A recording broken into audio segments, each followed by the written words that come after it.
Okay, I'm just going to try this. Hello, everybody. This is Sophie from English Australia. If you can hear me and see the screen, can you please type yes into the chat box?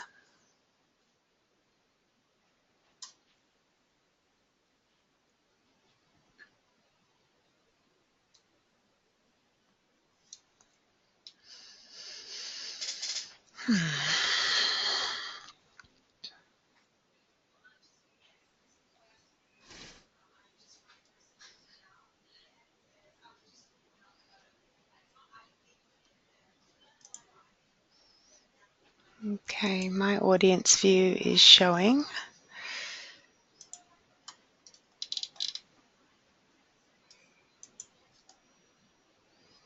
I think they'd have the green audio icon or the mic.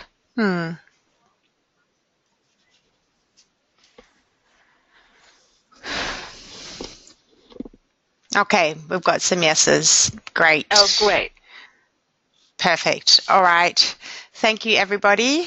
Let's get started. So welcome to today's webinar. Thanks for your patience with that technical glitch. And welcome to Aparna Jacob, who is the presenter of today's webinar.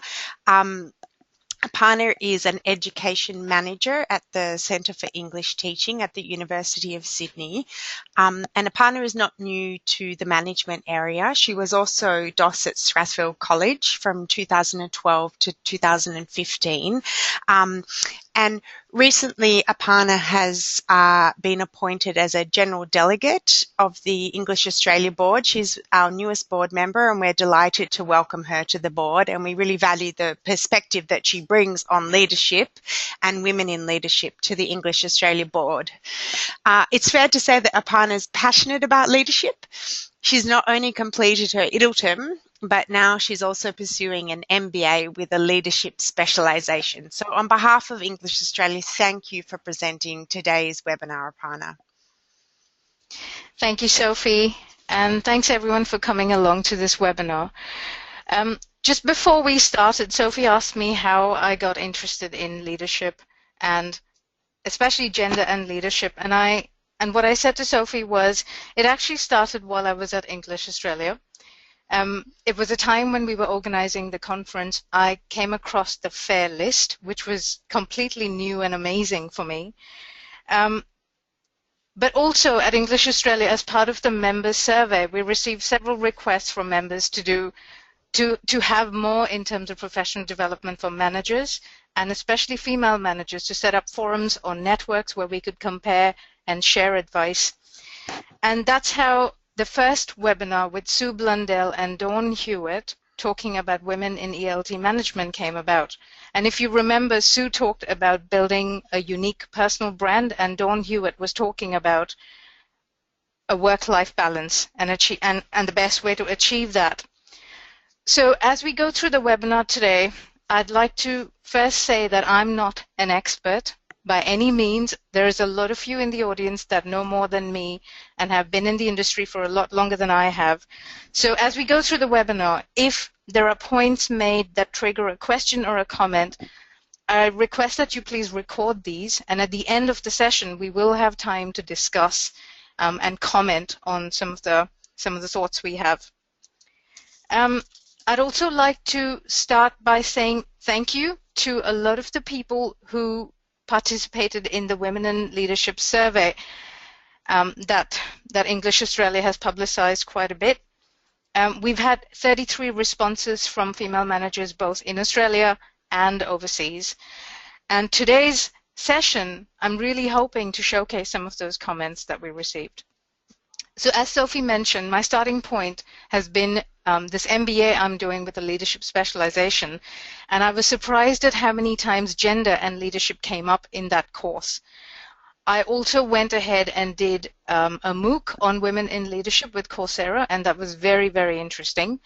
But it made me really curious about what the ELT management landscape in Australia was like. Now, throughout my journey in ELICOS, I have worked with brilliant men and women, but something I noticed about the brilliant women I worked with was that they were all exceptional, not just adequate, but exceptional. They were all extremely hardworking, I've also had colleagues who've had children but found it hard to re-enter the workforce. I've had the opportunity to talk to and work with women who've made a decision not to have children simply so they could focus on their careers.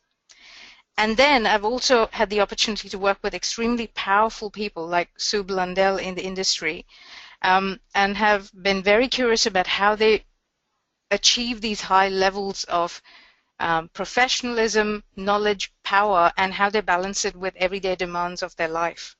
So that's what really got me into investigating women in leadership, gender and leadership issues.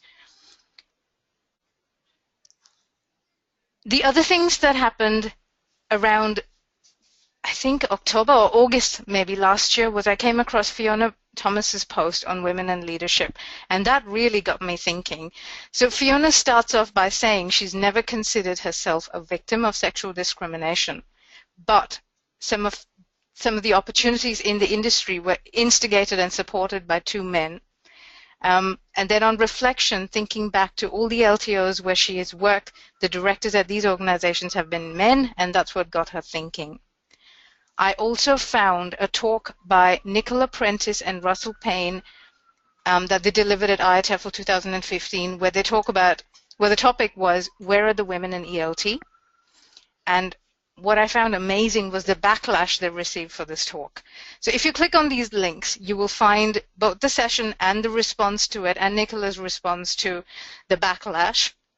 And I found that very, very interesting in terms of when you raise questions such as, where are the women in ELT? The response is quite complex. And then I found Jeremy Harmer talking on the FAIR list about how strange it is that we take completely for granted and as normal the sight of a male expert standing in front of a group of women. As we know, ELT is a profession that is predominantly female because teaching has always been traditionally a female occupation, but somehow that doesn't translate to, say, the visibility of plenary speakers at sessions, or sometimes to the higher levels of management. So I think it was fair enough to start then looking at what the situation was in Australia and looking at the ELT industry in Australia.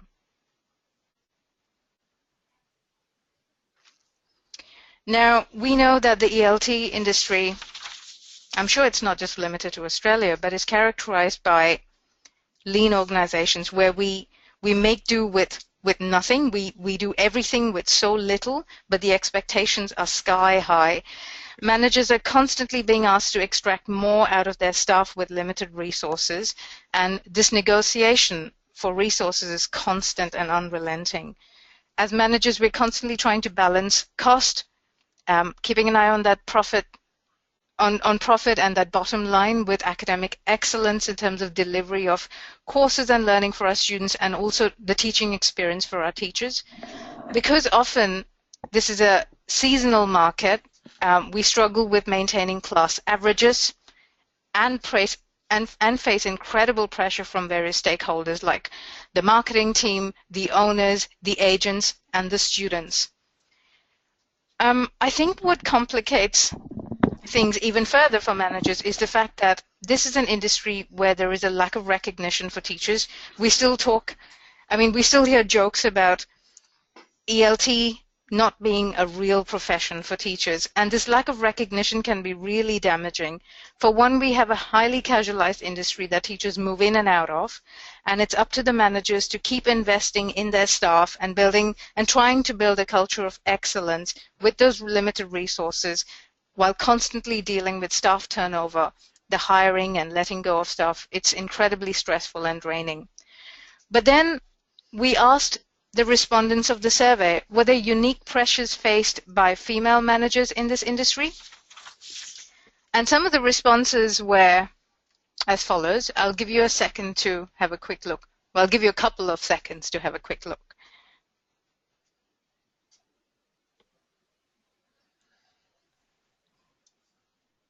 So straight away, some of the comments, and I picked these because there was a lot of duplication in the kind of comments we got from the different managers. The first thing I noticed was cultures that are not used to seeing women in management roles. We often have agents or students questioning a female manager and expecting to speak to a male boss, somebody higher than her, who they think would be the ultimate authority. So these cultural perceptions were quite interesting. The respondents' own perceptions that male managers might be more objective or detached in some manner. Also the perception that it's easier for men to get promoted, which came up quite often in the survey. The expectations that women are expected to be nurturing and caring. And again, this is an interesting one for me because not all of us consider ourselves to be caring and nurturing, but this is again that female stereotype that we labor under. The concern, again, in that last quote in blue, that senior managers, especially male managers, would take credit for the hard work that you've done. This is actually quite an interesting one, and I think what you will see as we go through the session is these themes will echo repeatedly in different forms. So in some ways, putting together this complex information, and so much of it was quite interesting because I had to make a decision to structure it in a certain manner based on the repetition of themes. So what I found the best way to approach the complexity of the material was to have three distinct areas. The first one, to look at if women's leadership journeys are problematic, and if yes, why. When women do make it to the top, what is it like for them? What do they excel at? What pressures they face? And have a closer look at that. And then, as far as possible, showcase insights from female ELT managers around Australia and beyond in terms of what their experience has been, because a lot of them have been very generous in sharing detailed information about their experience.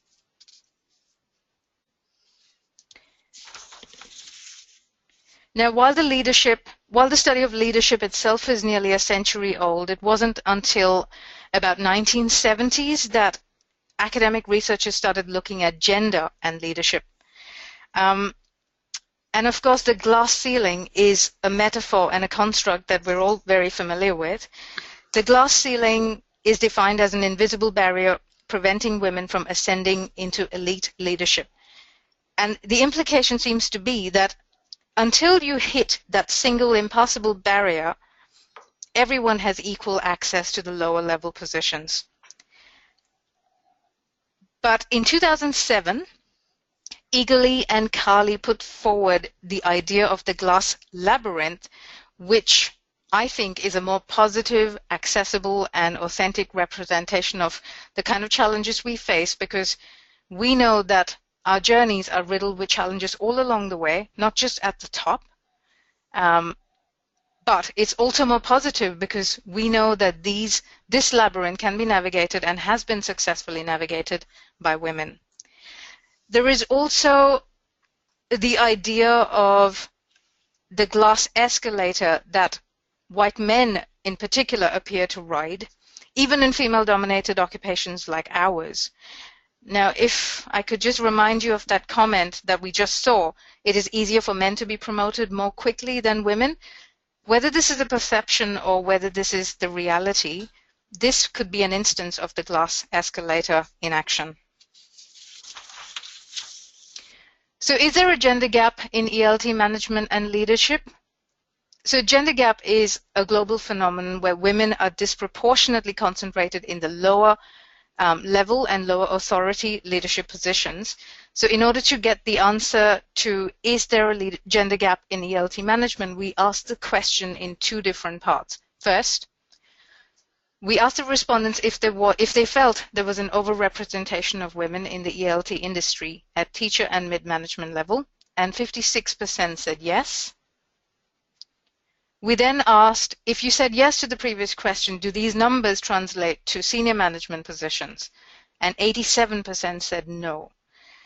Now, I'd like to just add that not everyone wants to become a manager. It's not particularly attractive to some people, and teachers who'd like to stay teachers and specialize in teaching are perfectly fine to stay where they are. So I think the fact that these numbers don't immediately translate, we need to take that factor into account as well. Speaking of women being visible at the top, at this point, I'd like to ask the audience a question. I'd like to hear from you as to why it is important for us to have women visible in positions of authority. And by that, I mean at senior and executive level positions in your organization, on boards, or as plenary speakers. Why is this important for us? You could type in your responses into the chat boxes, and Sophie can then relay them to us. So let's take a minute to do that.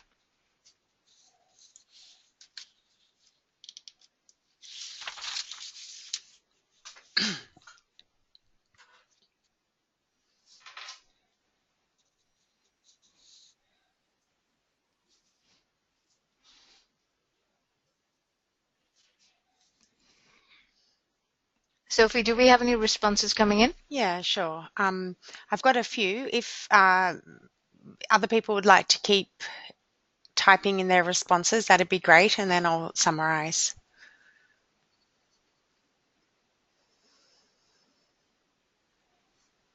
Okay, so some of the answers, because it's 2016, modelling of what's possible for other women in the industry and promoting gender equality.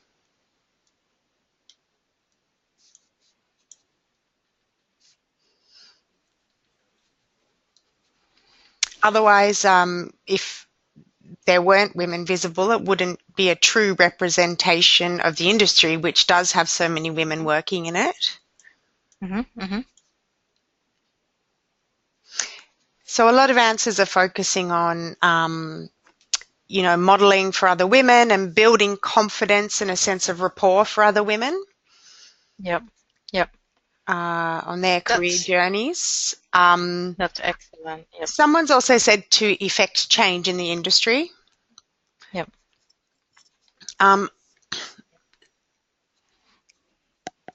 Someone said because women and men manage differently, and a balance is the healthiest option, and this leads to the most successful organizations.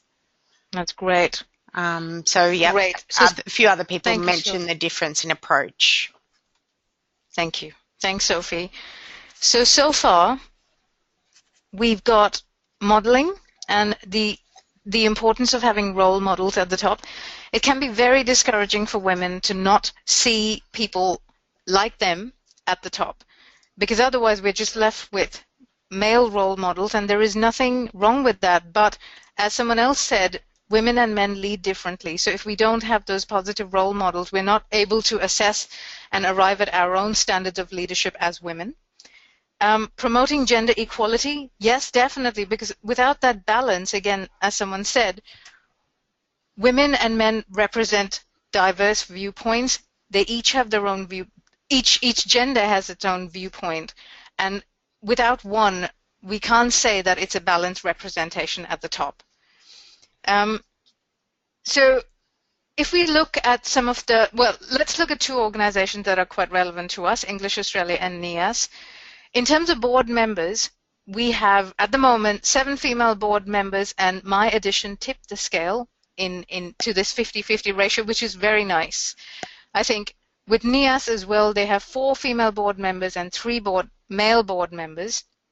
At the moment, the CEOs of English Australia and NEAS are both male, but previously, English Australia, we had Sue Blundell, who was the executive director for 13 years, I think, and before Mark Raven, there was Millicent Poole, who was the CEO of NEAS.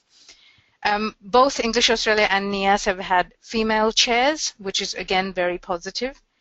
At plenary speakers at English Australia and NEAS conference, with the smaller plenaries, we do have a mix of male and female at both sessions. But the plum plenaries, the ones that open and close these conferences, we still see a lot of male speakers represented. In one of the sessions, at the IATEFL talk given by Russell Payne and Nicola Prentice, what they said was having female plenary speakers is so important because they represent authority in terms of knowledge. And that, again, as teachers and professionals working in this knowledge industry, that is so important for us. So I guess when you then see a panel discussion on international education with just with males on the panel, it does make you question if the Sue Blundells of the ELT world are an anomaly, are they an exception rather than the norm, and so on. So I'm glad you agree that it's really important for us to have male and female role models at the top equally represented. So following on from that first question, we asked the respondents what are some of the reasons they thought that women didn't make it to the top. And again, the responses are really interesting. I'm sorry about the eye-wateringly text-heavy slide, but they were all really interesting and diverse comments. And just to make it easier for us, I've highlighted certain bits. So let's take a minute to read through the highlighted bits, and then I'll sum up.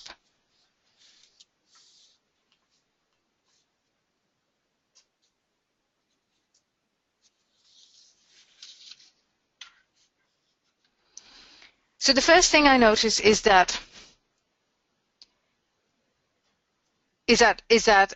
comment about women opting out because of maternity leave, and if they find re-entry difficult. The second thing is that the second point I noticed was about women selling themselves short. They won't apply if they feel they haven't met all the criteria, while men would give it a go even if they didn't meet all the criteria. Again, the comment about it's easier for men to be promoted, and then there are others who feel that the numbers at the top have evened out. Now, keep in mind that these comments are from individuals, and it represents their work, their organization, and their experience as well. So showcasing the diversity of comments for me was important because we need to capture as much as possible what's happening and what's reflected in the industry. In theory, the reasons offered for the problematic leadership journey for women are three main reasons. The first one is the difference in women's and men's investment in human capital, which means education, training, and work experience that they have access to. The second reason provided, and probably the biggest one, is the gap, for the leadership gap, is around gender biases and stereotypes, such as women take care and men take charge. Now, some of these stereotypes leads to a lot of, can be very detrimental to women moving into leadership positions. The third reason offered is that women and men have different leadership styles, and that can create tension when women move into leadership positions. So what we'll now do is take each of these separately and look at them more closely. In terms of education and qualifications, we know that in order to work in Australia and to be an academic manager, you are required to have certain qualifications and experience. When we asked the managers in the survey what their career trajectories have been in order to get to where they are, there's a range reflected here. They started out as a teacher, weren't planning on becoming a manager, or they started out as a teacher and consciously worked towards becoming a manager, or they came into the industry from another industry. No matter what their entry point, they've all had to demonstrate these qualifications and experience before they moved into their leadership roles. There is a question. Now, this investment in human capital is often called a supply problem or a pipeline problem. The question is not so much about if there is a supply problem. The question is more about if this pipeline is broken. When we have comments from respondents saying they find it hard to re-enter the workforce after maternity leave, that's when we know that the pipeline could be broken and it needs to be looked at. The other aspect to human capital investment is how much access we have to mentors and a supportive work environment. So we asked the respondents, has it been easy for you to find mentors, male or female, in this industry? Interestingly, 50% said yes and 50% said no. We also asked them, do you have sufficient support to balance work and personal demands in your job? The majority said yes, and some said no, but both groups were invited to comment on this. And here are some of the comments. Again, I'll run through this in the interest of time. One of the first things that I noticed was all the female managers that responded to the survey said that a supportive environment is the same for men as it is for women. This is, again, a testament to the communal mindset we have as female managers. The other point that came up many, many times was the issue of flexibility. A supportive work environment is one that offers flexibility to male and female staff.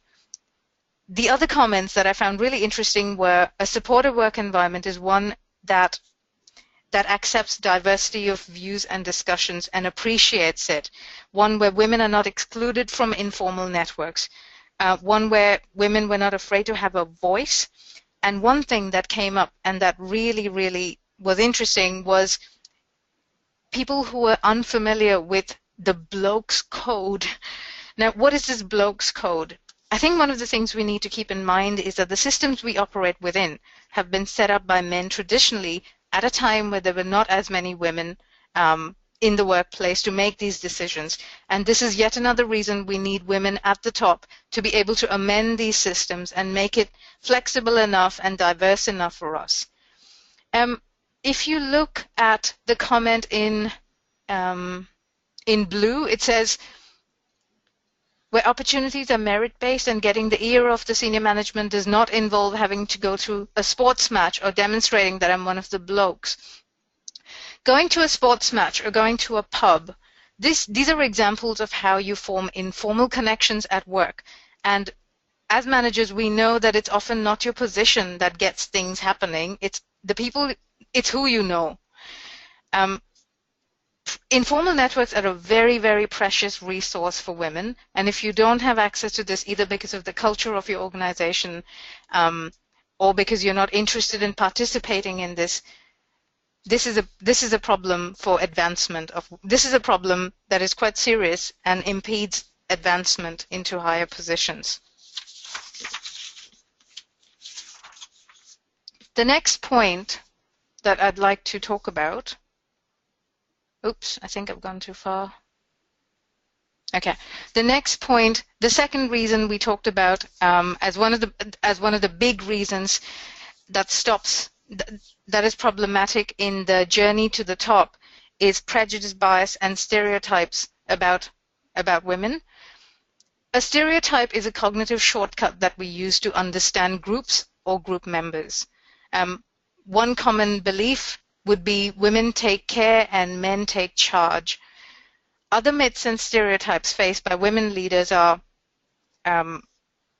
here are some examples, that they're not qualified enough, they could be difficult and intimidating, they might be too emotional. I'd like to remind you of some of the quotes we've already seen. Women in management positions are disliked for being tough. Too emotional, I find it hard to remain objective and detached at times, and this might be easier for men. Mind you, these are women making these comments. The idea of the workhorse. Now, I mentioned at the start that all the women I knew as managers have been extremely hardworking, but the idea of a workhorse is problematic because it implies women at mid-management level who work extremely hard and are involved in the execution of the vision rather than the crafting of the vision. And then they feel cheated when senior management males step in and take their credit, or their hard work pays off and someone else gets the credit, and we'll talk about this a bit more. There is also the stereotype of female managers being disconnected, shut up in their office, not socializing enough. This is again access to informal networks and not visible enough. Or the fact that when the going gets tough, they bail out. So, of course, gender bias is a very complex issue, and it's unconscious mostly, mainly because people view themselves as being fair and impartial. A lot of people believe that advancement should be merit-based, and this is problematic, and we'll talk about that in a minute. most people would tell you about a woman they admire, and that sort of that seems to say that this is an example that I'm free of gender bias. A lot of women do make it to the top, but they become the exception rather than the norm. And it's important to keep in mind that it is just that. It's an exception rather than what we normally see. Now, the fact that gender bias is unconscious, I have an interesting quote here which I have used in several different pieces, and you'll see the quote in its entirety in a few slides. Because educators are generally enlightened people, the respondent says it may or may not be gender bias, why women are not promoted to the top. But the other example of gender bias is a phenomenon called homosocial reproduction, when people at the top tend to hire people similar to themselves. Now, we talked a bit about why having women visible at the top is important. This is because the group at the top tends to replicate in its own image. And if we have more women at the top, the chances of more women getting hired to those high-level positions is higher. The last point I'd like to make on this is the fact that reaching these elite leadership positions is not done in a vacuum. We need to negotiate with others. We need to access the right people, positions, experiences, and opportunities. And this is exactly where things become extremely blurry and unclear. And that's why we're navigating this labyrinth on the way to the top. Speaking of bias again, the kind of bias we saw in the 60s or in Mad Men, for example, was the first generation gender bias, which was very, very overt, and it was very, very recognizable. What we're facing today, though, could be second generation gender bias, which erects powerful but very subtle and often invisible barriers for women. And again, this arises from the cultural assumptions and organizational structures and practices in place. But again, these are to the disadvantage of women and to the advantage of men. This goes back to the original point I made, that a lot of these systems were set up originally by men, and we are trying to fall in to these systems rather than try to change them. Second generation gender bias can appear in a variety of ways. We've discussed some of these already. The lack of role models for women means the women in the organization lack role models that they can look up to and make their own judgments about. Gendered career paths and gendered work, as in structures that were established by men and that we're trying to fit into. Women's lack of access and networks, we've already talked about this. Mentors and sponsors who help you climb that career ladder, we've spoken about this as well. The last part of this is the double bind. Now, this is a concept we will discuss in a bit, but it is essentially the fact that masculinity and leadership are so closely linked that the ideal leader is meant to be decisive, assertive, and independent, all of these agentic qualities that we attribute to men. In contrast, women are expected to be nice, caretaking, unselfish, nurturing, compassionate, all of these. So we expect our leaders at the top to be a certain way and display these agentic qualities, but the minute women display those qualities, they tend to be disliked. This is called the double bind. Now, there's also the concept of accumulation of disadvantage. This is where seemingly trivial instances or incidents in the workplace which arise from the second generation bias accumulate. Here's an example. I once explained something to two male managers I thought was valid, and one looked at the other and said semantics, and they smiled at each other, which completely invalidated what I had said. Another example of this could be when women try to put forward a point of view, and then a male would explain the same thing and be given credit for it. Now, these instances on their own, we tend to minimize and dismiss as communication issues sometimes, but collectively they disadvantage women, and that's what accumulation of disadvantage means. And this is why meritocracy is probably not the best answer, and positive discrimination is still essential. Meritocracy is where promotions are earned based on merit, advancement and achievement and performance is emphasized. It's gained through hard work, but this definition of success is the one that is problematic. If you're in an organization that genuinely takes several different types of success into account when promoting people, then you're in a good place. If your organization does not take a lot of the behind-the-scenes work that women tend to do, such as building culture, building community, then you're at a disadvantage and your work is not being recognized. An example of this could be women who've been working in LTOs for nearly 20 years and are passed up for promotion because they're not executive material. That's the reason provided for you not advancing into an elite management role. How do you explain that? So this is why meritocracy is a false promise, and the reality is women and minorities need to work harder and obtain higher performance than anybody else to compete at the same level as men.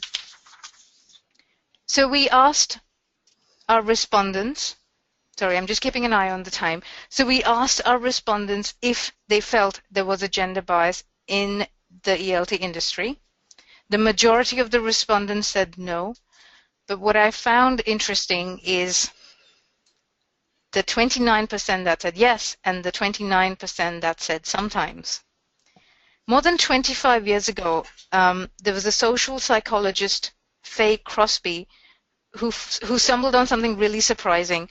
Most women are unaware of having personally been victims of gender discrimination and deny it when it is objectively true, or they see women around them experiencing it even.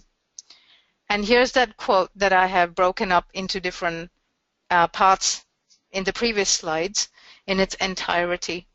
So like I said, gender bias will manifest not in overt manners, not in an overt manner, but in small, subtle ways. I've met a few people in the past month that are unfamiliar with the term mansplaining, so I thought I'd provide a link and a definition to that. But this respondent also talked about an instance where she encountered mansplaining, or a few instances where a man's response and explanation overrides a woman's response. So this brings us to the last section, or the reason, or the third reason why women find it hard to advance into elite management positions, because of the fact that they lead differently. When they get to the top, their journeys and their position at the top is problematic. So we asked our respondents, do men and women lead differently? And the overwhelming response was yes. And then I asked how. How are they different? And the responses I've summed up here. Female leaders display flexibility, empathy, creativity, communal interpersonal skills needed to motivate employees. Now, this could be a justification or an explanation for why there are so many managers at that mid-management level that are female, because these are exactly the kind of qualities you need to keep your team together. And working day in and out with your team, you are building culture, you are diffusing conflicts and keeping and moving the team towards a certain goal. These are exactly the kind of qualities needed.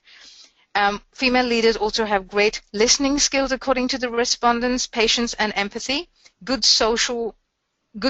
good socially and develop networks, ability to listen actively and empathize sincerely, and they work hard. Because of these communal issues, one of the metaphors I hadn't included in those earlier slides was one of the glass cliff. The glass cliff is when women, because they're extremely good in a crisis, are appointed to precarious leadership positions and in a way set to fail. And that's why the term think crisis, think female has come about, exactly because of these communal qualities which are extremely essential when an organization is in crisis.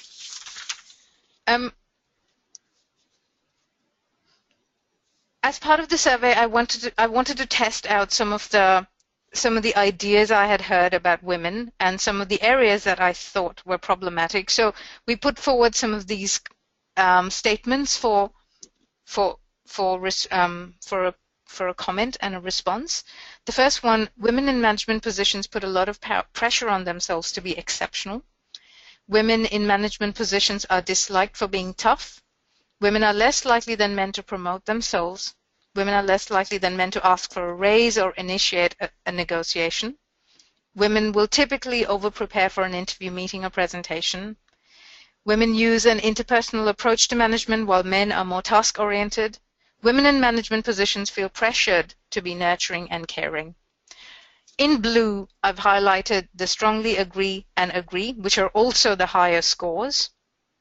In the disagree column, I have highlighted two of the comments that I thought were worth looking at. Women in management positions are disliked for being tough. Women in management feel pressure to be nurturing and caring. Now, this, in effect, is the definition of the double bind, which we'll be looking at shortly. So, as we've been discussing, there are male stereotypes and there are female stereotypes. But research shows that both men and women display equal levels of commitment to employment and motivation to lead. Both men and women view their roles as parents or partners as more important than their role as workers. Men are more likely to ask for what they want, and women tend to lead in a more democratic and participative manner. Women are less likely to promote themselves for leadership positions.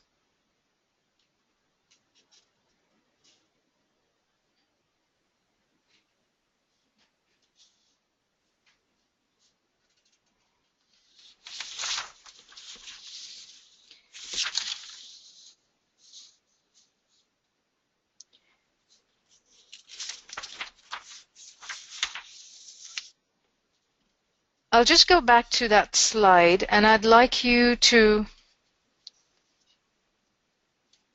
look at the last 2 points here in bold. Women put a lot of pressure on themselves to excel and be exceptional. One of the reasons this happens is because if you're in the small majority at the top, you're also seen to be representing all women, and this highly visible performance is constantly scrutinized, and women somehow unconsciously or consciously understand that and put a lot of pressure on themselves to excel and be exceptional. Another thing that tends to happen to women at the top is that they assimilate to the stereotype or fall into those stereotypes of concern for others and display those communal qualities, or they react very strongly against it and take a very tough stance, which is often male. So again, the contradiction between the male agentic qualities and the female communal qualities leads to what we're going to now look at is a double bind, which is essentially competence versus likability. So when you are tough, as a female leader at the top, the more assertive you are, you're seen to be competent but not personable. If you are likable and display stereotypically feminine qualities, you are not seen as being either having enough qualifications or having those highly valued leadership skills. Here are some interesting comments from our respondents. It can be difficult to be authoritative as a woman, so leadership can require other strategies to influence others and lead a team. When asked why the journey to the top was problematic, someone else said, I think often women are more concerned with making sure everyone likes them, so they can be afraid of tough decisions or harsh criticisms. And the last comment, women have to put up with being judged much more than men, and this often leads to women being much more understanding as bosses on the one hand, or extremely competitive on the other. Two very recognizable examples of this are women in politics. I specifically picked Hillary Clinton and Julia Gillard. Hillary Clinton is now back in the news, as you know, as a presidential nominee. In 2008, at her first attempt, there were these Hillary Clinton nutcrackers, incredibly sexist, toys being sold at airports. The sales of these have recently picked up again. This picture of Julia Gillard taken in her kitchen was taken before she actually became the Prime Minister of Australia in 2010. This picture got a lot of negative attention, particularly on the fruit bowl in her kitchen. People publicly mocked this picture, and the empty fruit bowl in her kitchen was soon after referred to as a symbol of her being deliberately barren by a parliamentary colleague. These are really painful comments for us to digest as women, but what really sort of brings to my mind is the fact that public scrutiny and shaming of our public female leaders is considered acceptable. Why are we tougher on female leaders? Why is it that a powerful woman is still an anomaly and a powerful man is considered a born leader? Again, this is to do with visibility, and by improving the visibility of women in leadership positions, we can minimize instances of them being such anomalies, perhaps. I'd like to leave you with this final quote from Gloria Steinem. I recently had an interesting conversation with my manager, who happens to be a man. I was telling him about this webinar and also telling him that I had never experienced discrimination, either based on my gender or my race. And he said to me, well, you think you haven't. And that really got me thinking. My approach to life and my career has always been to plow through things. And I was wondering if I was just thick-skinned. That in itself is not a problem, I don't think. But what that also brought to my attention was that not everyone is like that. Every day I see women around me who are not promoted despite being in an organization for many, many years, women who are afraid to speak up, women who get talked down at meetings, talked over. So it just made me aware that I need to also be more aware of this and be more sensitive to this. So if you're with those who have more power, then you learn to speak. If you're with those who have less power, then you learn to listen. I found that extremely motivating. Sophie, that's my presentation done. I would really like to see if we have time for some Q&A and to have a quick discussion before we wrap up. Yeah. So of course we do. I think Aparna suggested that perhaps people would like to make some comments about what we've discussed today or ask any questions at this point. So if you would like to do either of those two things, then just type what you would like to say into the chat box and I'll relay it to Aparna.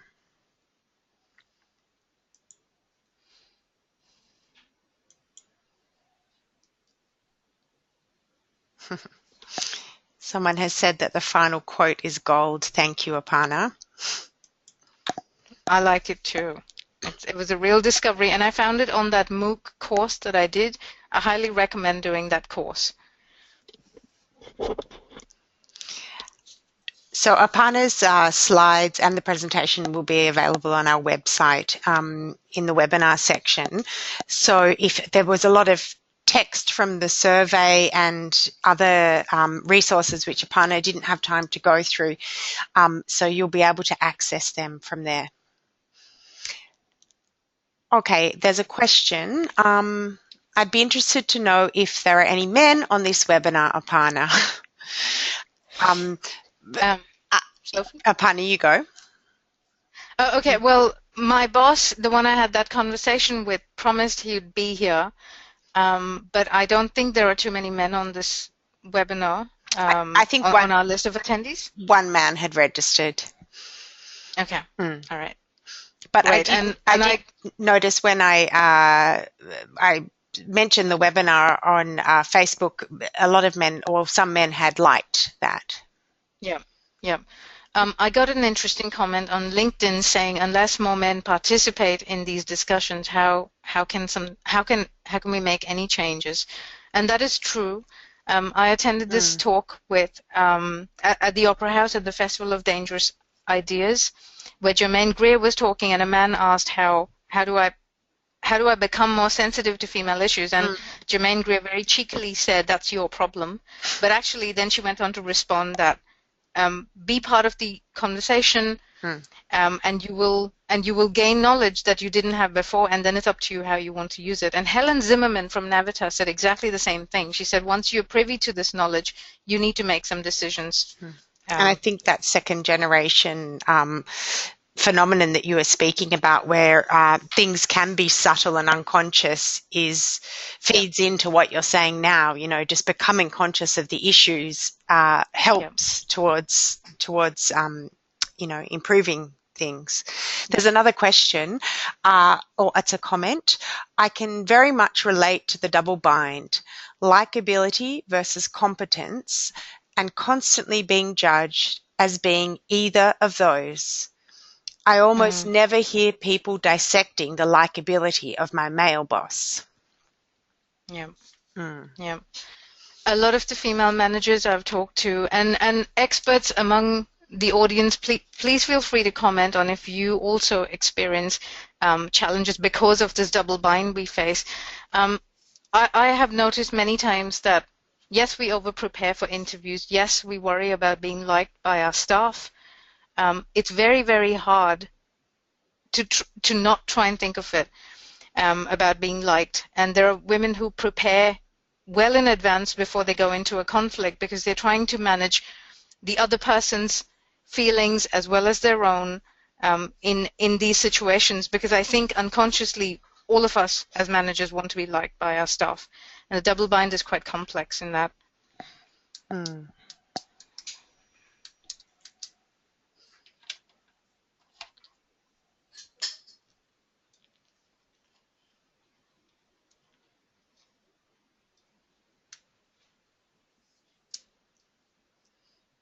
All right, are there any other questions or comments? Or there's another one.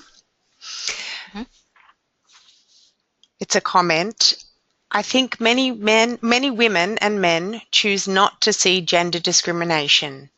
But once you open your eyes, you realize that it is a serious, although subtle problem. The challenge is to educate both men and women that this really does exist so that we can begin to address this. And this is really very difficult. Completely agree. Like Faye Crosby says, most of us are not aware of this. And, you know, I think generally what would tend to happen is we blame ourselves. We think it's something we have done or we haven't communicated clearly enough. But unless more people are part of the conversation, it'd be very hard to start effecting a change. What do you think, Sophie? No, I definitely agree with that. A couple more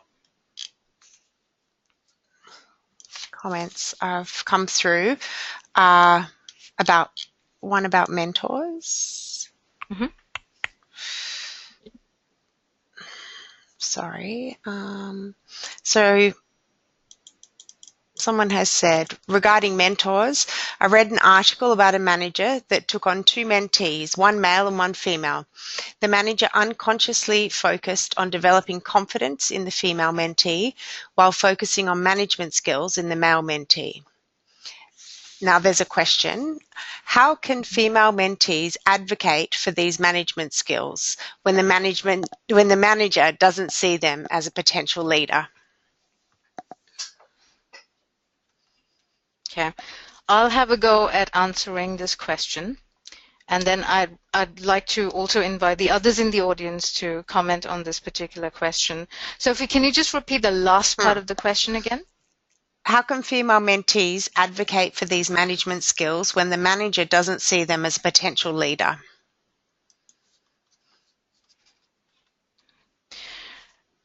If I were in a role like that, or in a position like that, it would be time to have a frank discussion with your mentor or your manager and express clearly what your expectations are or what your management aspirations are, and then sort of discuss step by step how that could be achieved or translated.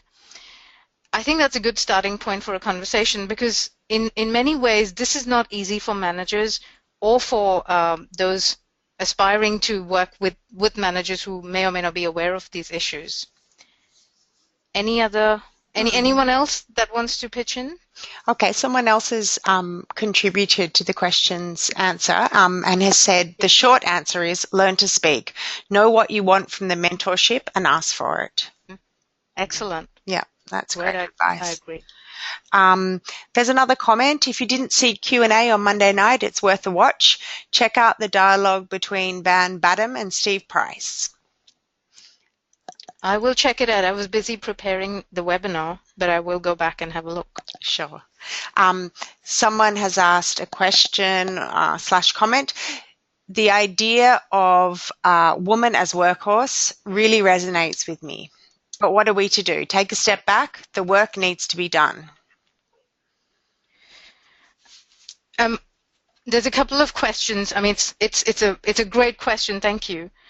The idea of the female workhorse has to be unpacked. What I'll start by saying is that we need to examine our priorities first. If you look at your priorities, is investing more time in that role, what is it worth to you? What are you sacrificing instead of that? So once you list out your priorities in terms of your other commitments, personal commitments, and work commitments, you can then start to think about how much time you're going to give this task.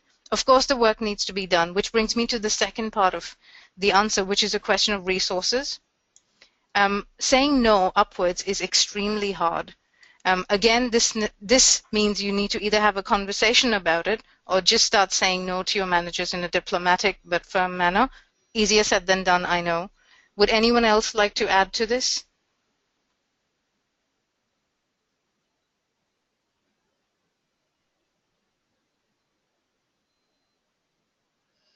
Okay, no one's adding to that answer, but there are a few more comments.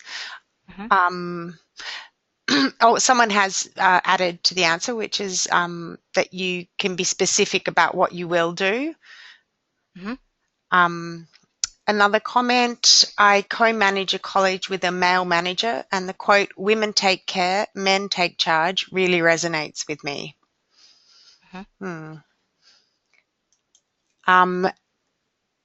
Someone, I think in answer to the previous question, has said, yes, the concept of the monkey manager.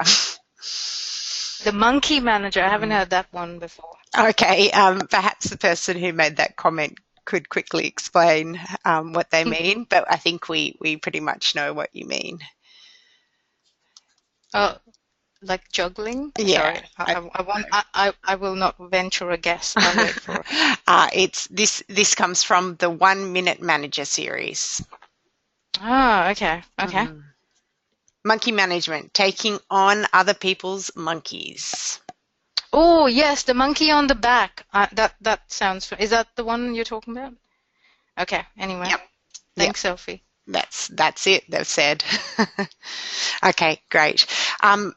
There's a final comment, and I think it's probably a good one for us to end on.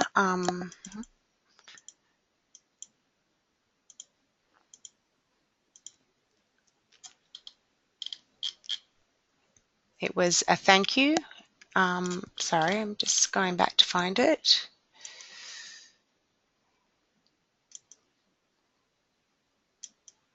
So someone said, thank you so much for your honesty. My perspectives have opened to the possibility that we all have experienced gender-related issues.